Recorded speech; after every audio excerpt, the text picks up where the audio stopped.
Hello QEP instructors and welcome back. In this video, Designing Your Process Writing Assignment Part 1, we will talk about the most important factor in eliciting effective writing from your students, and that's how you design the assignment itself. Process writing, remember, emulates the way we write in the real world. In general, real-world writing works like this.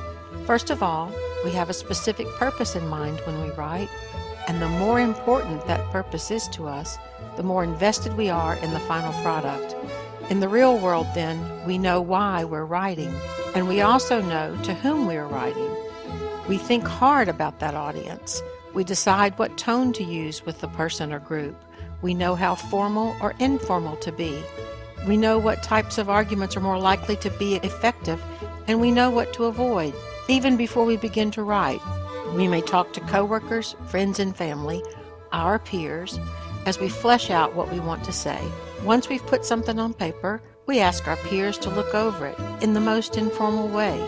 Hey, take a look at this and see if it makes sense. Or hey, take a look at this and see if I sound too angry. Or hey, take a look at this to see if I've forgotten something really important. We want their opinions because we want our writing to be as effective as possible.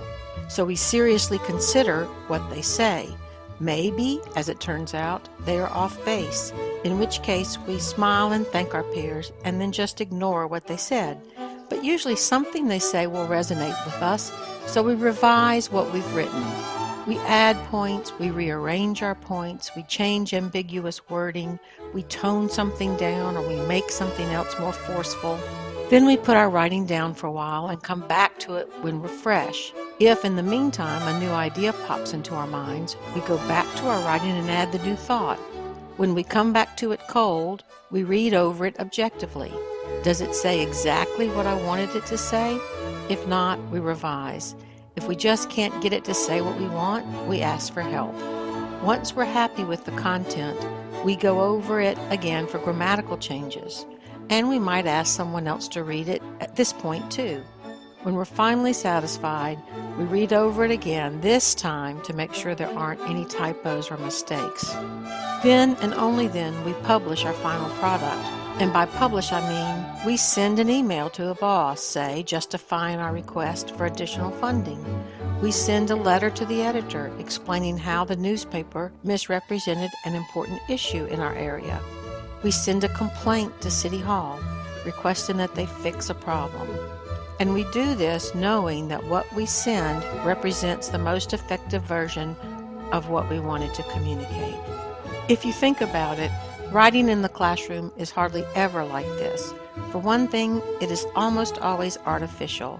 That is, with no outside audience, just you, the person giving the grade, and with no purpose other than getting the best grade possible.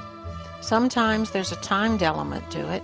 Students have to write a final paper sitting in class. Sometimes the writing assignment is really a demand that students regurgitate back what you've said in class or what they were supposed to have read in the textbook. We all know that kind of writing has its place, but it is an assessment of content knowledge, not writing, and it is summative, not formative. Even when students write papers outside of class, the topic is often too generic, something the students have no real investment in, or it's so broad that it encourages students to copy something off the internet and turn it in as their own. We've all had too much of this, so what can we do? There are 3 things you can do with your assignment to elicit more effective writing. Your assignment can lead students to develop a purpose in writing that motivates them, encourage students to think in terms of writing for a public, not just for you, the grader, reward revision. I'll talk about each of these in turn.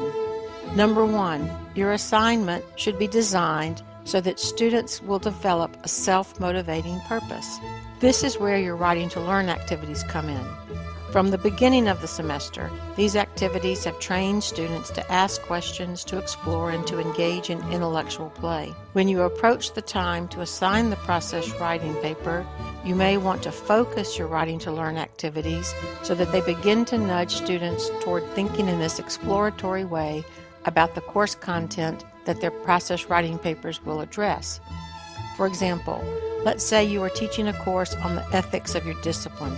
Over the course of the semester, your students will study 12 different ethical concerns, one per week for the first 12 weeks.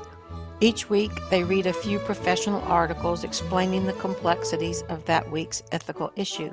As they read, then, students explore these issues by, say, answering guided reading questions that you provide, by formulating and speculating about their own questions on the issue, by building a comprehensive graphic organizer about each issue where they summarize what's at stake, what the competing arguments are, and how the issue affects your discipline.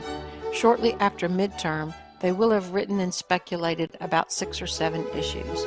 You could then have them do more writing to learn, such as free writing or looping, where they think more deeply about 1 or 2 of these issues, maybe doing more writing and elaborating upon the questions they have raised.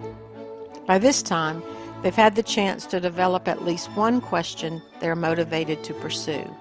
Within the parameters of your assignment, then, they will explore their own questions and develop them into their own paper topics. Please notice that the emphasis remains on questioning for quite some time, maybe even into the second draft or so. It is in attempting to answer their own questions that they will learn more deeply about your content and build more interesting claims to write about. Number 2, design your assignment so that students are writing for a wider audience and not just to you. Of course, students never forget that they are writing for a grade and that you, the instructor, assign that grade. However, you can do a great deal to expand their conception of audience by incorporating additional readers and valuing the input of those readers. In a classroom, the instructor is not only the grader, but also the expert in the subject matter. However, outside of the classroom, we usually write for an audience of our peers, some of whom may know more than we do, and some of whom may not. That is why we want to build in so many opportunities for peer feedback in the writing process. When we send our students to the Writing Center, when we have them engage in peer response, we are reinforcing the idea that what they write should be intelligible. It should make sense to any reader. Writing Center consultants and peers in the classroom are not content experts. They are not there to correct papers. They are not there to teach writing. They are there to provide feedback as readers, to fill the role of a more generalized audience. Even your comments at these earlier stages will bring about more revision if, as much as possible, you make them in the spirit of a reader and not a grader. All of these readerly comments help your students to do number 3, revise. Revision is the key to making any piece of writing more effective. Nobody writes the perfect piece in one sitting. If we encourage respect for various non-expert readers' feedback, and if we ourselves respond to early-stage student writing as a reader rather than a grader, we make it very difficult for students to avoid revision.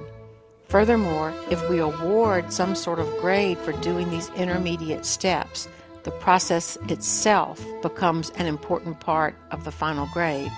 One other benefit to this, if you are reading over your students' ideas and then their drafts, their peer responses, all of that, when you finally grade the final papers, it takes you very little time because you have already read these papers and made so many suggestions for revision. Another benefit, you also create an environment where plagiarism is much less likely to occur. And when it does occur, it is immediately detectable. Why is this? Because students have worked on this paper all along, they often have a paper mostly written before they even realize it. If they are turning in and receiving some sort of grade for each intermediate step, they cannot wait until the last possible minute to complete the assignment. And if they plagiarize on one of the low-stakes intermediate steps, this is a formative opportunity. You can teach them what plagiarism is and how to avoid it. If they refuse to do the intermediate steps but turn in a well-polished paper at the end, chances are very, very high that first, the paper they turn in does not meet your very specific assignment, and that second, it is plagiarized. So, That's it for part 1 of Designing Your Process Writing Assignment. You may want to review the resources I listed at the end of the last video before going on to part 2.